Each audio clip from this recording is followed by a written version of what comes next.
All right. I want to talk to you tonight of BEMER in the world of diabetes. I've spoken on diabetes before, and I had a check that was in June 2011. And I have learned quite a bit about diabetes recently, having attended a conference of about where there were about 120 medical practitioners and nurses and sisters and so on, and it was very specific on diabetes. So I listened very carefully and I have adjusted my talk accordingly. Now, I just want to give you a couple of facts this evening. And just before I start off, I want to tell you that I'm recording this. I will try and put it on the blog site. I was a little bit challenged the last time I tried that. But if I cannot get it on there directly, what I will do is I will upload it to YouTube and then have a link pasted on the blog site, BEMER blog. But more about that later. Diabetes 2, or diabetes mellitus as it is also known, hence the abbreviation DM, has been growing in extent and in misery from about 350 million people worldwide to it's being guessed to about 500 million by 2030. That's only 15 years to go. 80% of this diabetes 2 is found in the underdeveloped countries, and Africa is really right on top of that. But in India, it is apparently even worse. South Africa has about 2.5 million sufferers, with an additional 1.5 million who don't even know they got it. And during 2012, 63,000 people died of the consequences of. So it's quite a serious ailment. And 40 to 60% of lower limb amputations are actually due to this diabetes too. Also, something I didn't realize before the conference. Yeah, in 2005, every 30 seconds there was an amputation. And in 2013, it happens every 20 seconds already. And those are amputations related to diabetes 2. But if you think about it, every 30 minutes, there is a loss of limb due to landmines. And look how much profile that gets. Rightly so, but in diabetes, it is much, much worse.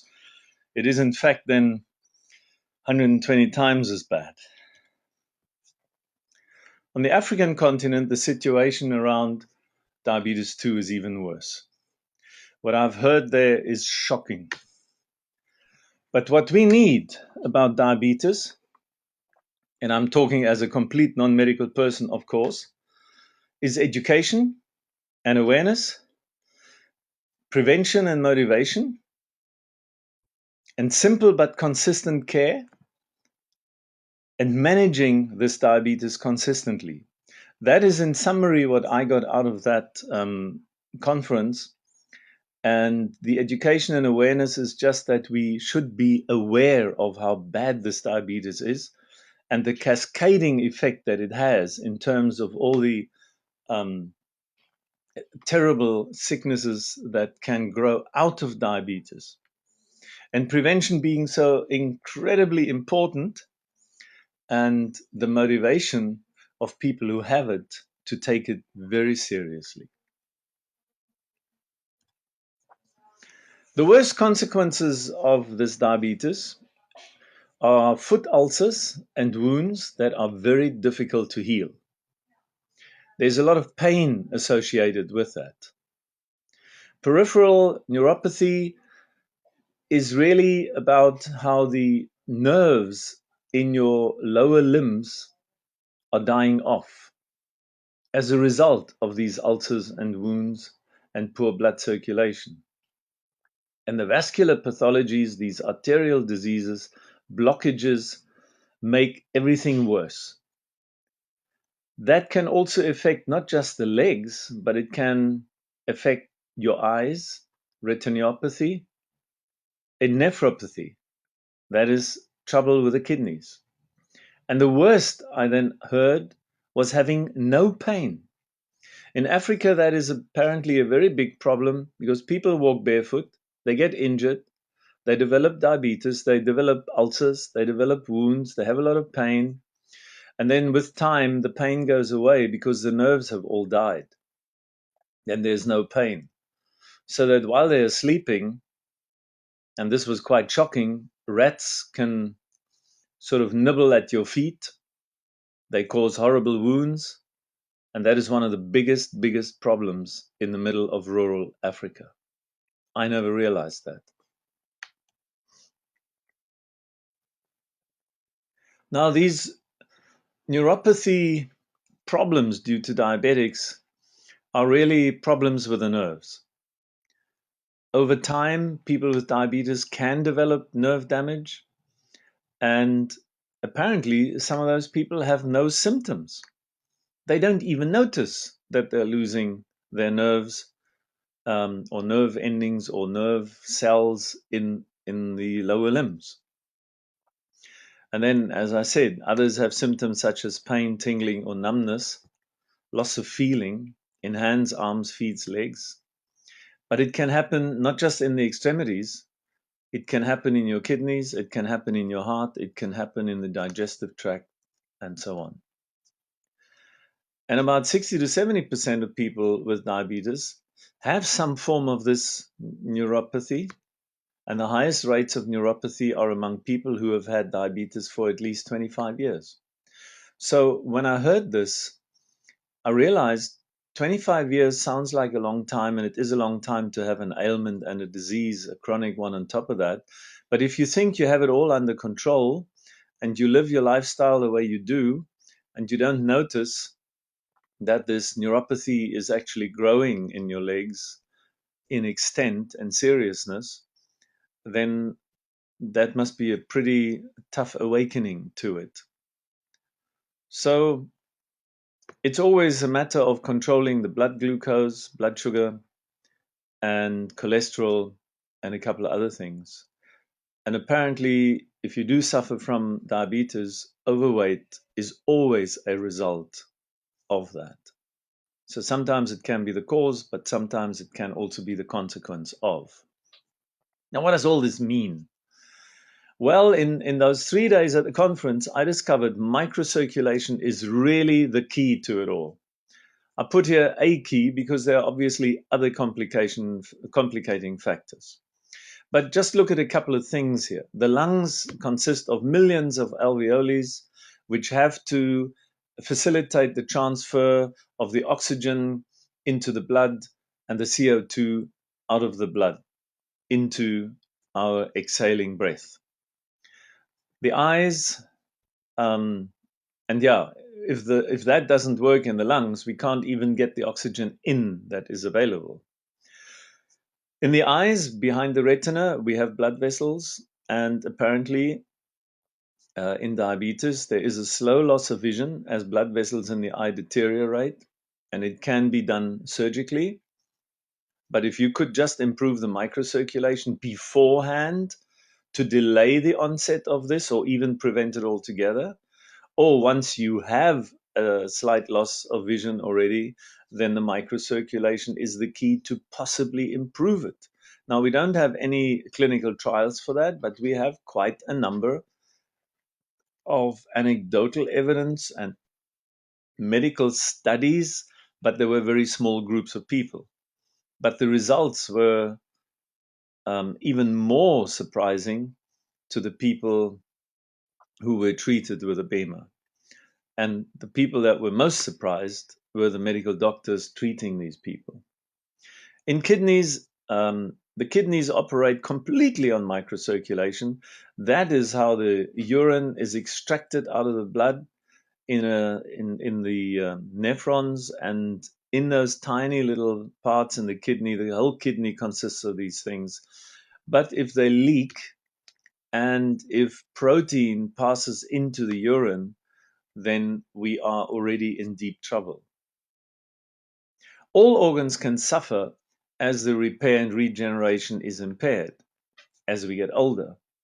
And this is one of the serious things also if you get diabetes. Then as you get older, because the whole system, I mean, our organism, our body, is in a way, due to entropy, also slowing down, getting less effective, and so on as we get older. In the older person, the body then gives up because there are not enough resources around. But this diabetes can take hold wherever the organism is weakest. For some, it would be the eyes, for others, the kidneys, for others, an ulcer on the foot. But the ulcer is, of course, a very visible one on the foot, and you will certainly notice it. But in all this, the cardiovascular system is the most important. Why? Because the blood supply, supplying the oxygen, the nutrients, and removing the waste products, is the most important aspect or basic aspect that keeps this body of ours alive. Now, diabetes mellitus is a metabolic ailment. That means the metabolism at cellular level is impaired. And there are two different diabetes. The one is acquired, diabetes type 2, and the other one is you're born with it. Now, we're discussing mainly diabetes type 2. And diabetes is something that starts in the background and is often not even recognized, or the parameters that lead to it are not recognized, because who of us is going for a blood test where they sort of check the markers like glucose levels and the it's a lipid something of cholesterol. There are a couple of markers that you can ask any doctor just to check, and then they take blood and they send it to a pathology laboratory. And it's not cheap actually, but it is worth doing every 3 years or so to see if this diabetes is creeping up on you. Because we're all living in a world with lots of sugar, lots of starch, lots of refined flour, and all sorts of other things. And you think you're drinking fruit juice from Woolworth and it's excellent for you. There's so many sweeteners in there that that is actually not a good thing either for you. So it's difficult to find your way in today's nutritional sort of chaos. And yeah, in South Africa, it's actually closer to 10% of the population suffers from diabetes. And maybe in 2 years already, there will be 400 million diabetes 2 sufferers worldwide. And the biggest consequence is really loss of limbs, loss of vision, heart attack, stroke, arterial sclerosis, kidney problems. Man, the list is actually quite scary. But its first sign already starts at the younger age, especially with our type of Western type lifestyle. I think, if you look at the fast food world and if you look at soda pop, as the Americans call it, and cool drinks, as we call it, the Cokes, the Fantas, and so on, drinking it occasionally is not a problem. Drinking it all the time and bigger amounts is the scary bit. And these sedentary versus active children lifestyles between 4 and 8 p.m. shows you that 44% spend technology time, like me, in front of a laptop, not the best of things. And the active time is only 25%. So that's not good. And it gets worse as we get older, really. How does it all start? Well, the insulin production goes out of whack. I just call it goes out of whack. It's a very complex process, biological process in the pancreas. And this insulin gets produced in too little amounts. So when there's too little, the whole control of moving glucose to the cells is impaired. And too little glucose means there is too little energy production possible at cellular level, this ATP, this adenosine triphosphate, remember?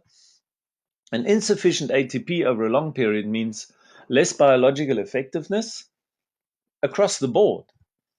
It depends how many cells are affected and where they sit. But that also results in poor self-regulation and failure of the cells to do what they should be doing. And to an extent, it happens to all of us, especially in the Western world. But as we said earlier on, not just there. If you think about the long-term consequences, the deterioration and blockages of blood vessels is again a key parameter in this, resulting in stroke, which is a blockage of blood vessels. Heart attack, which is a blockage of blood vessels.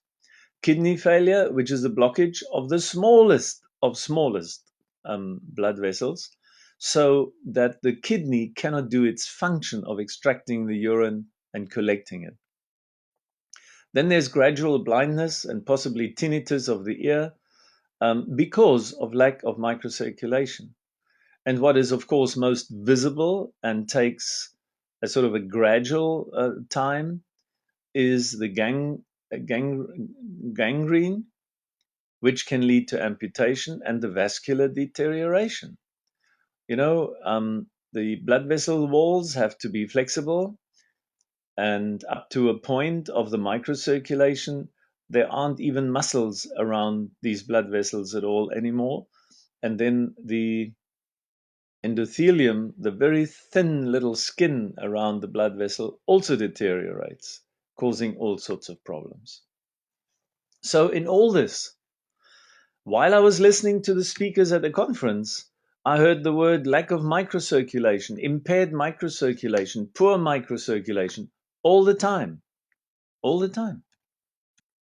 Now, this body of ours is very good at self-regulation. It is self-regulated, it is very networked, it's an integrated system, it's an optimizing system. And the most amazing thing for an engineering type like me is that our bodies are self-healing. But they can only be self-healing when all the self-regulation mechanisms, the physiological parameters are in place to enable the body to do this. These very four fundamental things. And this self-regulation can only really work if the biochemistry, with all its complex processes, of which there are literally thousands and tens of thousands of different ones that took many PhDs, many years, many decades to even plot on a piece of paper. If you look at the one on the left there, correction, on the right there, which is the biochemistry in the liver. Now, the liver knows what to do, and it's doing it under normal circumstances all the time. And the important thing in chemistry, in biology, is that the chemistry works exactly right. Not close enough right, but precisely right. Otherwise, it doesn't work. And we're not going to go into this at this stage. But what really happens with our bodies when we get ill, and also the progress of diabetes, it happens all at the biomolecular and cellular level. And that is where medicine is also going. You know, the medicine that we have today, in many ways, in daily practice, is really checking the red warning light on the dashboard of your car to find out there's something wrong in the engine. It could be the oil, but you don't know if it's lack of oil pressure, or the wrong oil, or some mechanical problem in the engine. All you have is a red light.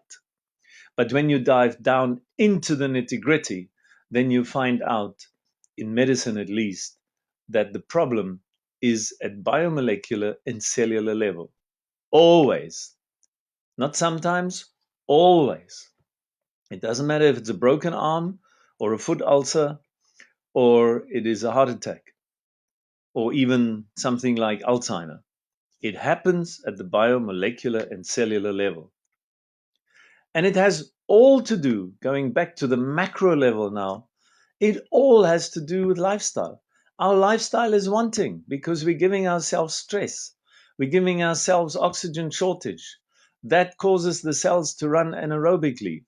At this detail level, it doesn't like running anaerobically. It can run anaerobically, but it must be a temporary thing. When you are, for example, running away from something, then you might be anaerobic for a short little while, or when you do high performance sport. Now, the lifestyle problems are really lack of regular exercise.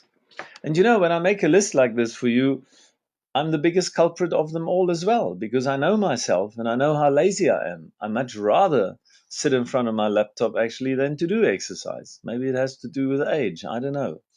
Poor breathing habits. Some people got to smoke to really make it worthwhile, you know. these poor breathing habits? Psychological stress. Life is full of stress. And the only difference really in our coping with stress is how our attitude towards it lets us handle it. If we have a negative attitude, if we are down very easily, then that psychological stress will be much heavier on us, and it has the same effect on the biochemistry at cellular level as having run 10 miles, when you're only used to 500 yards or 500 meters. The environmental stress that we all suffer from in the Western world. And when it comes to malnutrition, what I've realized is just about everything I like eating is actually promoting getting diabetes. Sounds terrible. I know. And I'm not trying to scare anybody or put a fear factor into anybody. But that disease is so terrible that you would want to find out what to avoid so that you will never get it. And yes, if you look at the percentages, then most of us won't get it. That depends how old we get and what our lifestyle is going to produce. One thing's for sure, the diabetic epidemic is much worse than bird flu or anything like that in terms of epidemic proportions. And the common factors to all these things really in the end is that our body could cope if there was good circulation and if there was sufficient oxygen. But because we eat the wrong stuff, that aggravates it. And because we don't move, we don't do exercise, then this lack of locomotion does its part as well. And this is the final picture, and it's not a pretty one. So the consequence of all this is, to express it a little bit in medical terms without trying to sound medical, there's a proliferation of sicknesses in the vascular region. In other words, if your blood circulation is shot, there's more of it coming.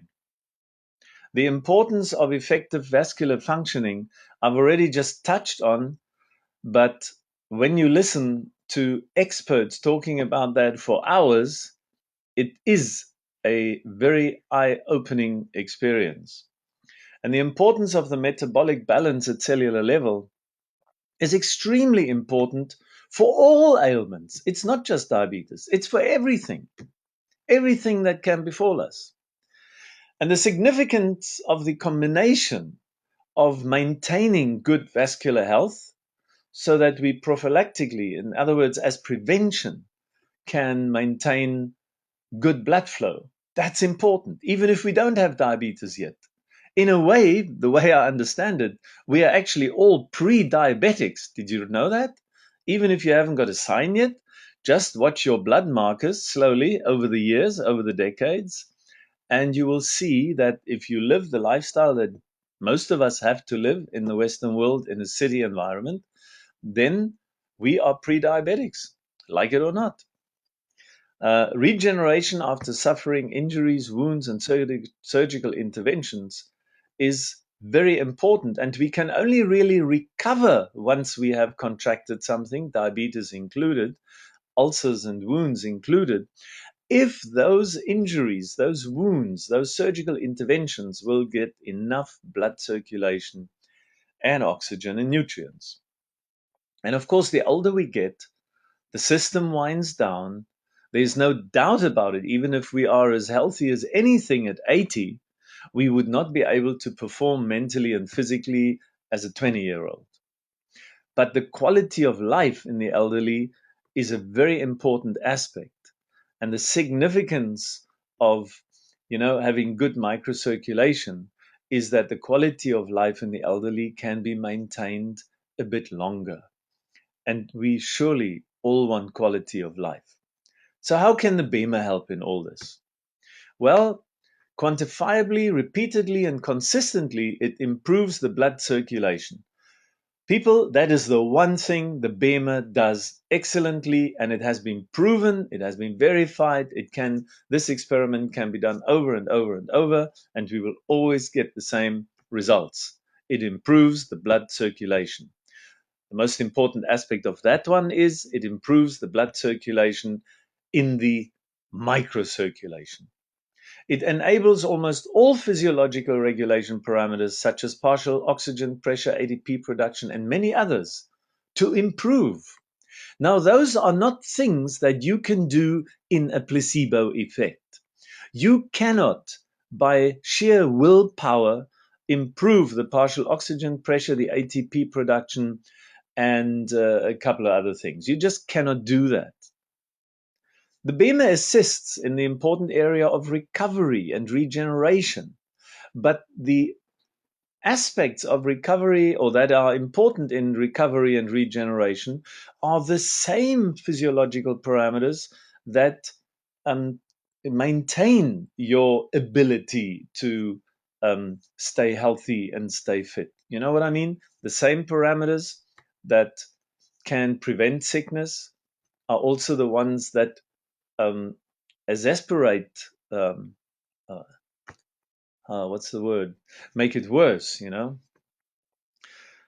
The key is really an unobstructed vascular system, which really represents a supply and removal road system for the body. In other words, an extensive transport system to supply the nutrients and oxygen to the cells and to remove waste products from the cells.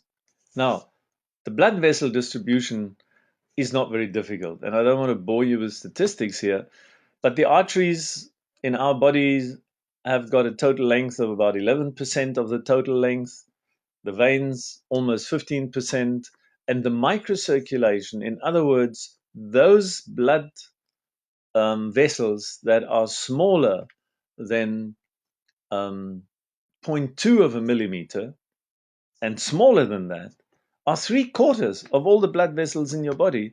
And if you had to put them end to end, you would get between 100,000 and 120,000 kilometers in length. That's about 90,000 miles, 80,000 miles. That is an incredible length of blood vessels hidden and folded into your body.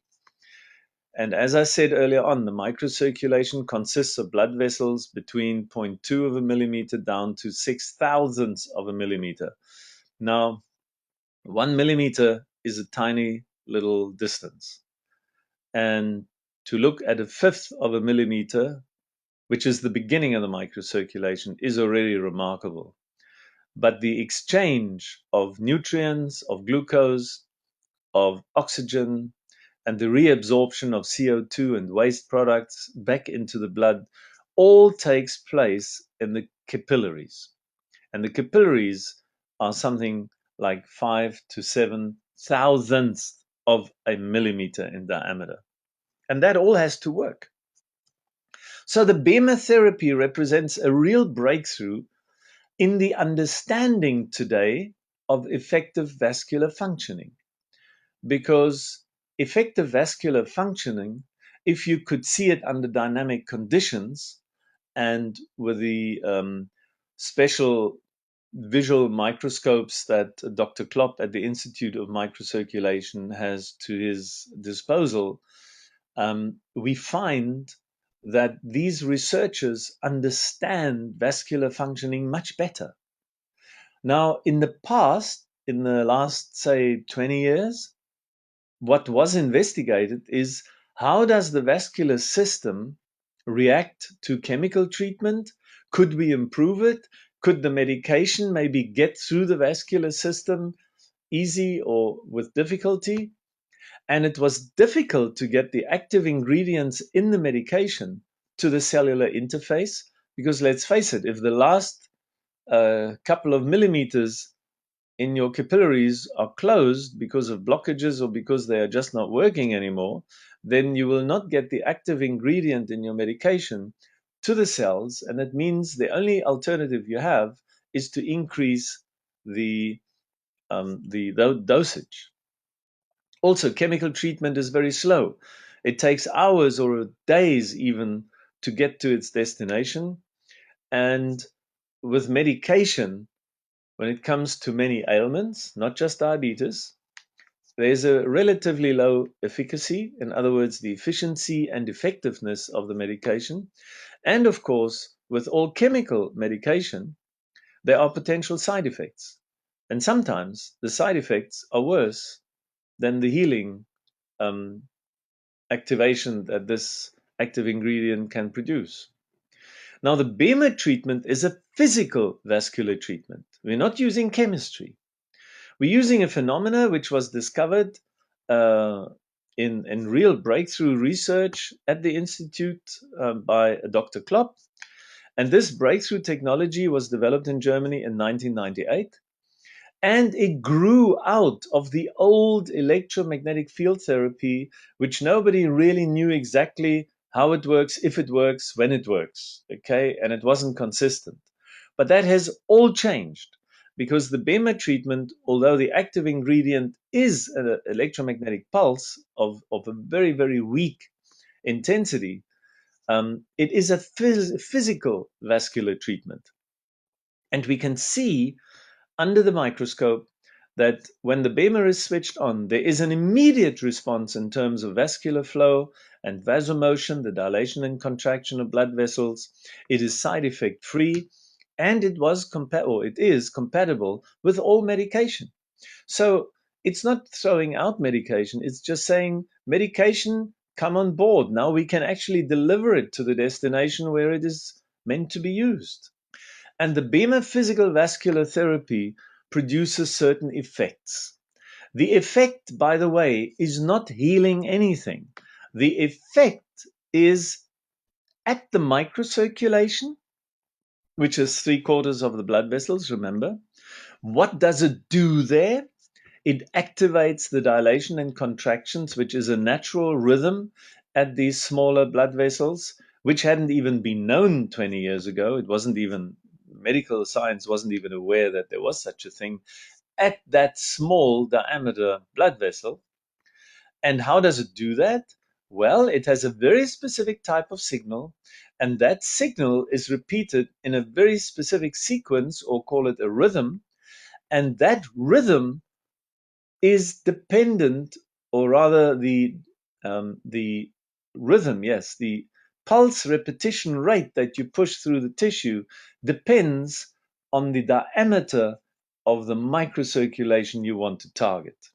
So it all sounds very complicated, but you don't have to remember anything of this unless you are particularly interested. There's a lot more behind it, of course.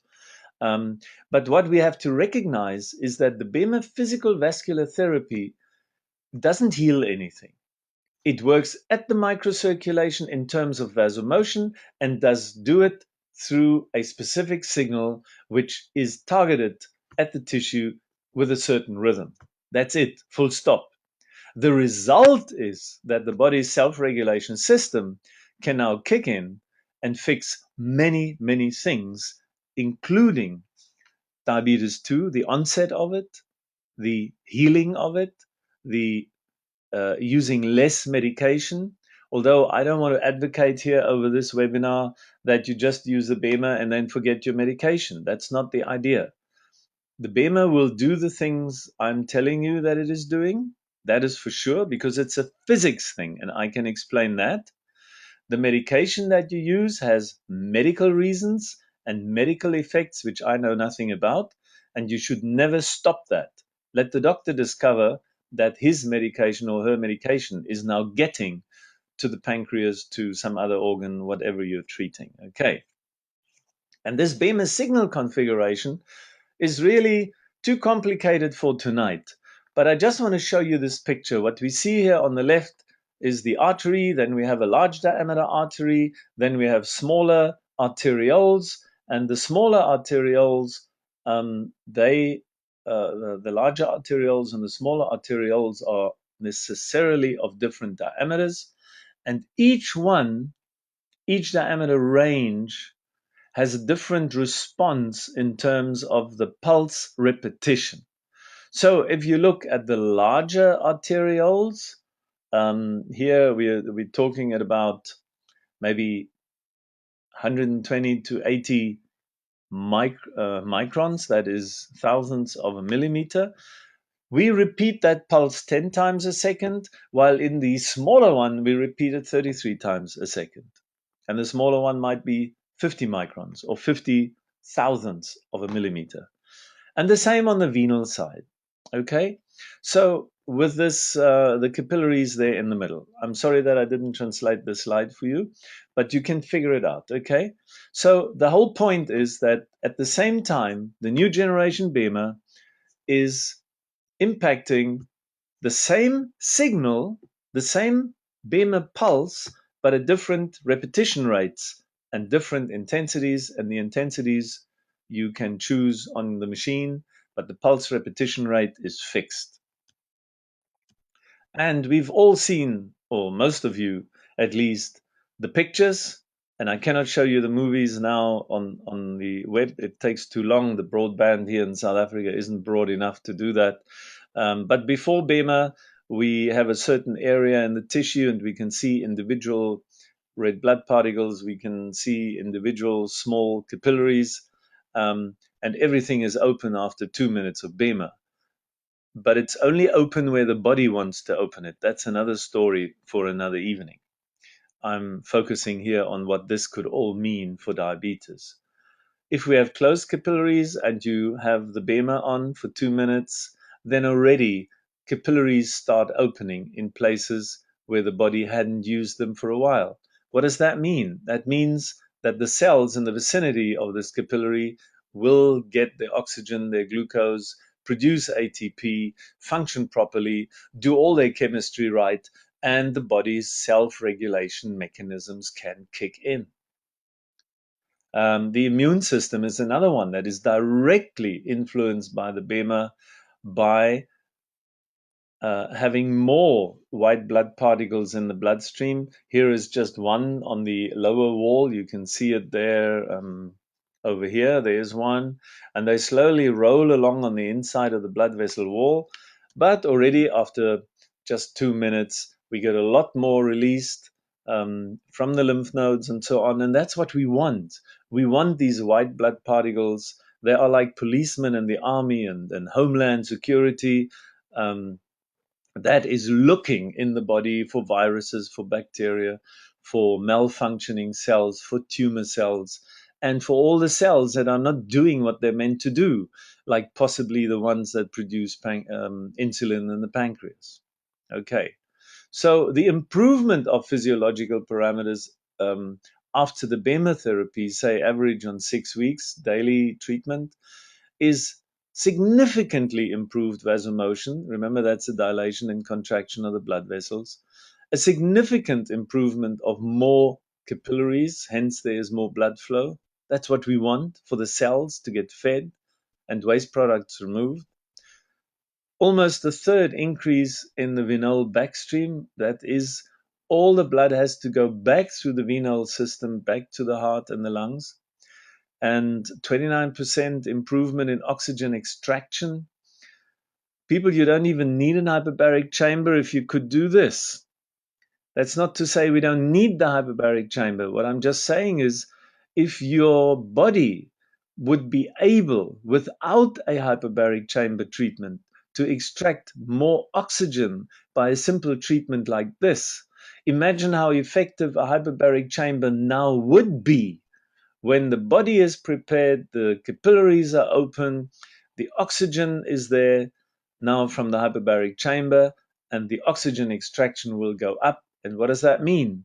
The healing power of the body will be improved significantly.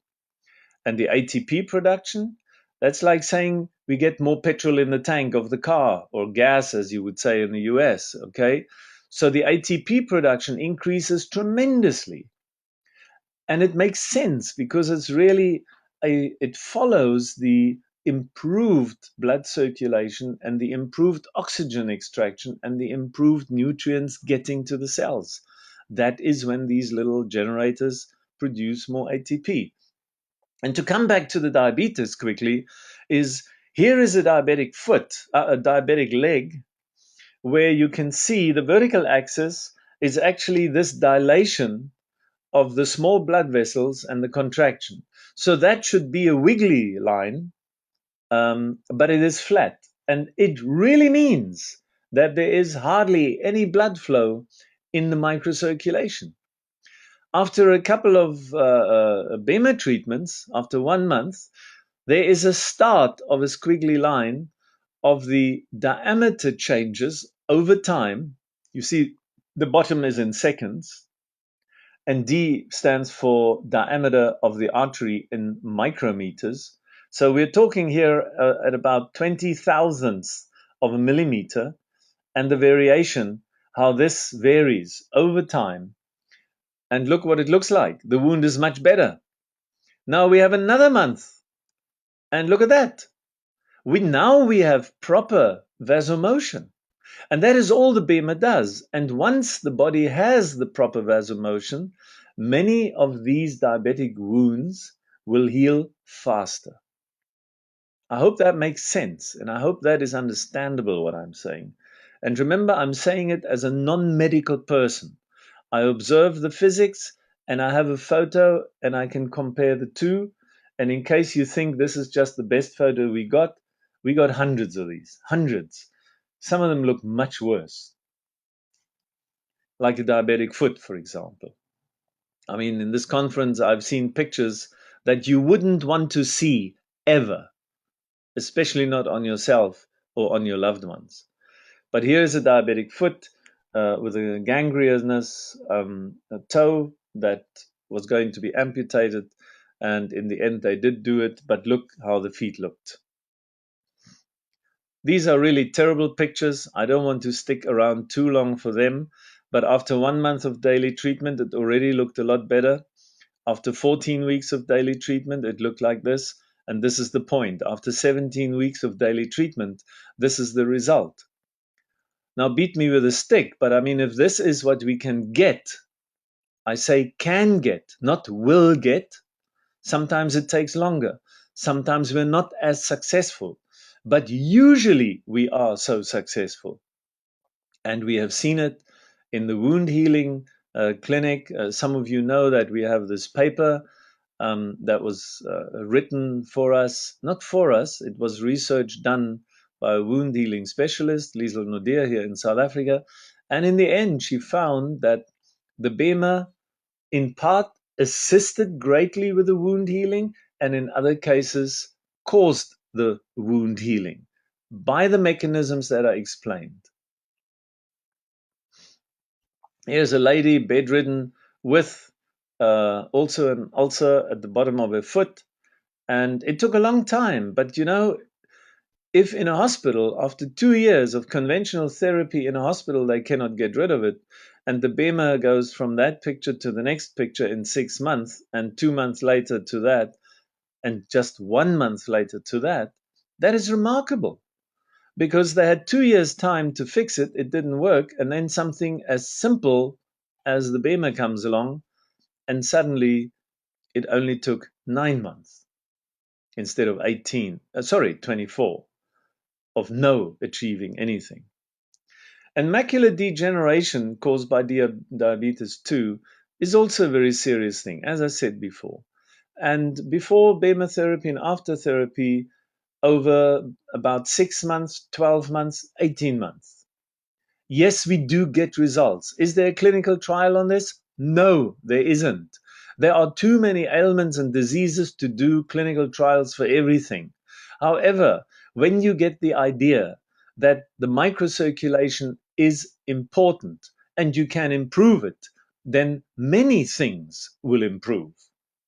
It's like when all rooms are dark, but you figure out that a little candle can actually put light into this, then it doesn't really matter which room you go into. You will always light up the room with the same candle. You understand the metaphor here?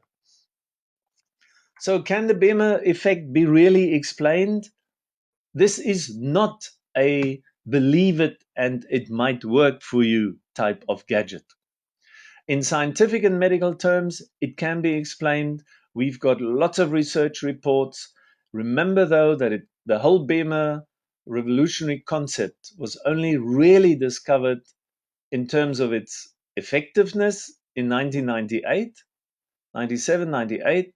1999, and it was only in the beginning of the year 2002, 2003, 2004 where research at the Institute of Microcirculation discovered what is exactly going on when the BEMER is switched on. Is it verifiable? For sure. It's like a physics experiment that can be done anywhere in the world if you have the same apparatus and the same conditions which are defined, which are laid down, you will get the same results. Is it credible? More and more every day, every month, every year, as we get more and more reputable institutions, universities, medical people involved, improving what we are finding for over almost 15 years now. Who knows about it? Too few people know about it. Much too few. And there are two reasons for that. There's, of course, a professional paradigm that says you cannot have some treatment that works on everything. I agree with that, except if it is something like this analogy I took now with a light. If you take a light into any dark room, it doesn't matter what the dark room looks like, you will light it up with the same light. And that's all we're doing. Microcirculation is everywhere in the body. We can stimulate the microcirculation, and then the body will light up in those organs where it is needed. Understand? Are there studies? We got lots of studies. Not always clinical trials, we got some of those, but we got lots of studies. I've got about 450 pages. Unfortunately, it's all in German. For the English speaking world, it's not much use, but I am told it is being translated into English. And once it is in English, we will make it available to anyone who wants to have a look at it. There is a wealth of data there, and it's becoming more and more every single year. But we've got 100 million cells in a human body. They're all different types, but similar in structure. A nerve cell, if you really want to know, today anyone can go on Google, anyone can go on YouTube. You can discover biology for yourself, which will amaze you. If you don't believe in God after that, you never will. But if you look at the different cells and how they function, they basically all require oxygen and nutrients to produce ATP. That is the real thing that keeps you and me alive. Every single morning when you wake up, it is because your ATP production at cellular level is working. There's a medical term for when it is not working. It's called you're dead. So in this human cell, there are these generators, these powerhouses, these utilities, the mitochondria, and inside the mitochondria, there are these little engines, and these are rotating engines. And if you're really feeling inquisitive and you feel bored, go to YouTube, type in ATP synthase or ATP generators, and you will be amazed. You will not go to bed the same person, I promise you. So have a look at how these things work. And these ATP generators run on something very basic, oxygen and glucose, in a very complex process. As I just tried to illustrate here, even just to try and understand that diagram will take you quite a while. It took me quite a while, and I still don't understand it properly. So, all these cells have to be supplied by the circulatory system, by the vascular system, and that vascular system we heard right at the beginning is of key importance for diabetes. Because by the time you have a symptom, already a lot of stuff has happened in your body. And that stuff that has happened in your body is poor blood circulation, especially at the microcirculation, which will cause energy shortage, which will mess up your cellular processes. Your cells go out of whack. The cell metabolism is now impaired. And over time, that ATP shortage becomes chronic. And as I said on the one slide, the body gives up. And as we're getting older, over 55, 60, the increase in dysfunctionings of more and more cells is really giving us big, big problems. And if it then hits a specific organ, and that can depend on genetic factors, but also lifestyle factors, then only do you get symptoms. Then only do you go to the doctor. One of the speakers told us that in Africa, in Tanzania or somewhere, 85% of the people with foot ulcers due to diabetes, when they arrive at the hospital, have to be amputated immediately because it's too late. The symptom is there. You can see the foot, but the problem was there long ago. So remember, 75% of your blood circulation, which is absolutely essential for you to survive, to live, to do what you're doing, that has to be in tip-top shape for everything. And it can be kept in tip-top shape.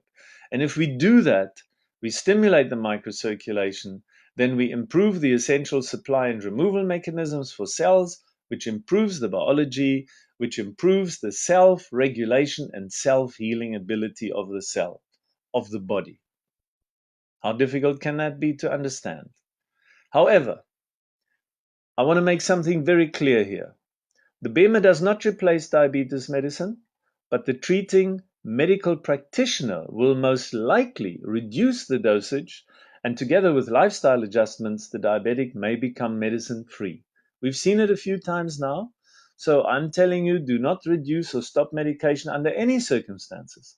Let your medical practitioner, let your doctor decide on that. You don't decide on it. So how can we target prevention? Well, the first and most important thing I took from that conference was change your lifestyle. Exercise more, eat the right stuff, and be aware that there is such a wicked thing called diabetes too. And every one of us, especially in the Western world, but for different reasons in rural Africa as well, has to be aware that it is creeping up on us. Slowly, slowly, slowly catch the monkey. And watch out for weight gain. The weight gain could be a reason to develop diabetes. It will make it more susceptible. On the other hand, if you gain weight, have a look what your diabetes markers look like. In South Africa, according to a speaker there at the conference, 86% of diabetics are not on target with any of these things: exercise, nutrition, awareness, and weight gain. They just ignore it because the foot isn't black yet. How can we target early treatment? By education. It came out over and over and over again that we must educate the people as to the seriousness of diabetes. The early awareness, I'm very glad with 63, I mean, it's maybe a bit late already, but I've now discovered it. I'm aware of it. Certainly, I will never be not aware of it anymore. But if we can get early awareness at a younger age, it'll be fantastic. Especially as parents, we could, imbibe it into our children. Early treatment, if we do develop something that already looks like a foot ulcer or something like that, and effective treatment, because it's not just a matter of a plaster or a couple of stitches or a couple of this or a couple of pills. Effective treatment is a big, complex, as you will see later, multidisciplinary team approach, and minimize the progression to diabetic neuropathy. Because once you're into that part of the disease, we're all in trouble. Because neuropathy is a highly progressive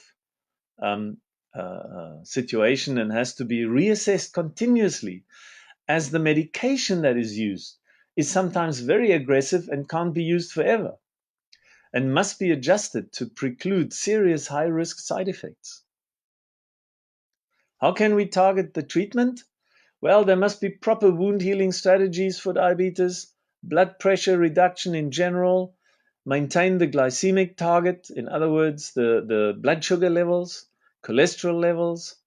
Do eye screen often.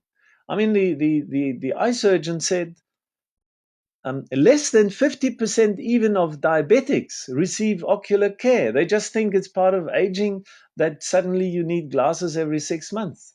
It's not so. It's a result of the diabetic deterioration of the blood vessels. Have a foot inspection weekly. I mean, you can look at your own feet. Watch out for small injuries. And of course, the whole vascular assessment. It would be fantastic if we could just use the BEMER every day, then that part of the equation is out of it. So the requirements for vascular assessment are really that your heart is in order, that you don't get atherosclerosis, and improve the microcirculation. You hear that? Improve the microcirculation. 30 to 50% of diabetics with foot ulcers will be gangrenous. 23% will undergo immediate amputation when that happens.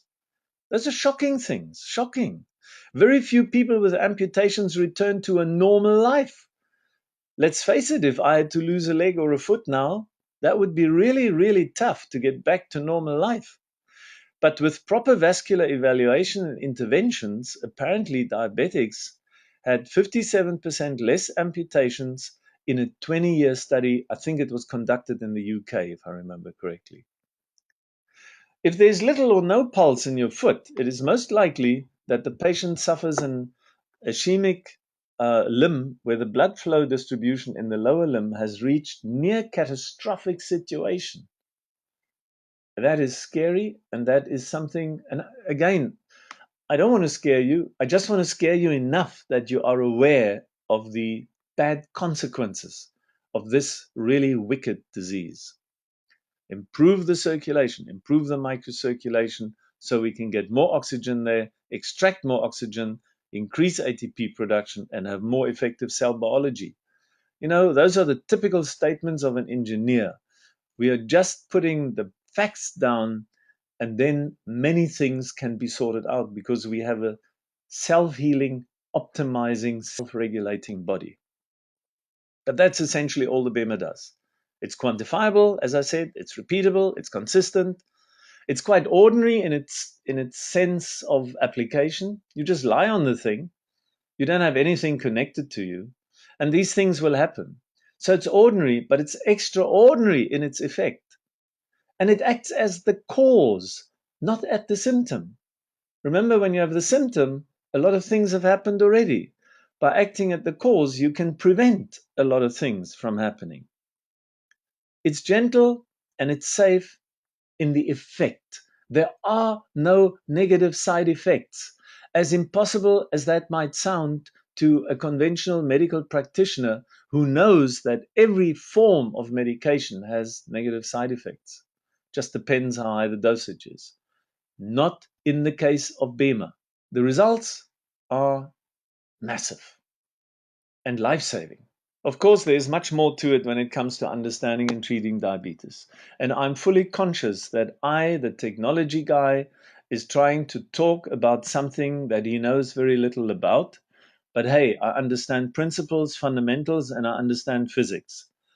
But what we do need when it comes to understanding and treating diabetes, and I'm not again talking as a medical person, it is integrated treatment approach with an interprofessional team, not just specialist, one specialist, but lots of specialists in various things. People that understand wound care, wound treatment, wound healing. People that understand the benefit of hyperbaric chambers and how it can be integrated into all this. People who understand pressure points and footwear that has to be designed, podiatrists and so on. How to prevent ulcers if you are already a serious diabetic. The reconstructive surgery that has to be done, possibly on your vascular system, possibly on feet that are completely, broken as a result of the poor vascular situation. The consequences of amputation when it comes to that, the psychological impact, the lifestyle adjustment, the loss of income, the coping with the pain, and also the pain at home with the people around you, and the further progression of this disease are things that have to be considered and managed by specialists, but in team context. And the pain management, and the rehabilitation maybe, and the nutrition. There are lots of things. I don't know them all, but those are just a few things that I extracted from this conference. So for which other conditions will the BEMER work? Not just diabetes. Virtually all ailments where an improved microcirculation is a key parameter and where a strengthened immune system matters, for the reasons I've already given you. Can it be that simple? No, it's never simple. It isn't simple in this case either. The practical complexity of diabetes 2 is extremely difficult to understand. But it isn't so difficult to prevent. It isn't so difficult to treat if you have the right approach and the right infrastructure and so on. But the BEMER physical vascular regulation therapy can make an enormous difference. We know it does because we know a lot of people have already used it. The key areas then of BEMER in the diabetic application, and this is what we started off with, and then I'm almost done, is chronic pain management, wound management, vascular surgery, retinopathy, nephropathy, the kidney stuff, diabetes 2, and all its secondary ugly sisters that are associated with diabetes 2. Terrible sisters. BEMER is really something for everybody. It's available in South Africa for 14 years already. We've got a bit of a track record. It's 15 years old this year in November in Europe. The BEMER is used in over 40 countries. It's medically registered, as far as I know, last count in 20 countries, including major blocs like the EU, the United States, and in South Africa specifically. There are about 6,500 systems in use in South Africa, also on horses, by the way, and small animals, but that's an aside. And we have over 1 million applications worldwide daily. Now that's quite something remarkable too. And I have one last thought before we finish. When considering the potential investment in a BEMER system, because many people say, oh, it's so expensive and it's this and that and the other. It will be good to remember what the cost incurred for diabetic treatment, medication, likely surgery one day, and prosthesis might cost. Never mind the adjustment to your own lifestyle and the loss of income. It might be good to reflect on the words of Sir Bernard Shaw, who said, apparently, I marvel that society would pay a surgeon a large amount of money to amputate a leg, but spend very little to save it.